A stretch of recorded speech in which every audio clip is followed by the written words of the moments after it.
হয়, 80 বছর 70 বছর বয়সে হজ আদায় হয় না, এটা বাইতুল্লাহর সাথে ফাইজলামি করার জন্য যাওয়া হয়। কথা ঠিক কি ঠিক না বলেন? এখন আমাদের দেশে অনেক মানুষ রাষ্ট্রের সম্পদ চুরি করেও হজ করবার যা, রাষ্ট্রীয় টেহা দিয়েও হজ করবার যা, আছে না নাই? আমনে গণ নাই, কিন্তু যারা করে তারা ঠিকই বালা জানে। হাসানুল হক ইনু যে আন্তর্জাতিক নাস্তিক, হেও রাষ্ট্রীয় টাকা দিয়ে হজ করবার যা। কথা বুঝেন নাই?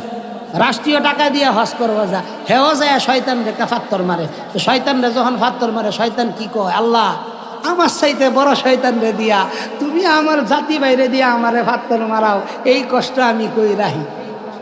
কথা বুঝেন নাই? তাও কার সম্পদ দিয়া? রাষ্ট্রীয় সম্পদ দিয়া।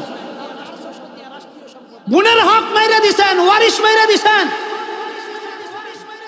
আপনার বাবার পক্ষ থেকে আপনি 3 সন্তান জন্ম দিয়েছেন, তার ভিতরে আপনারা 2 ভাই 1 বোন। আপনি কৌশল কইরা বোনের কাছ থেকে আপনি জাল দলিল কইরা বোনের সম্পদগুলো নিয়ে নিলেন।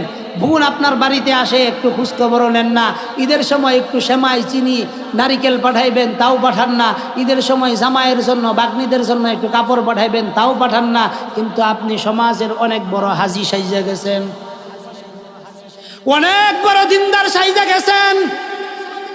এতটুকু নিশ্চিত থাকেন, আপনার মতো এই রকম লক্ষ কোটি দিনদার যদি আল্লাহর ঘরে যায় হাজিরা দেয়, চুল পরিমাণ নেকি তো দূরের কথা, একটা নেকিও তার জন্য বরাদ্দ থাকবে না।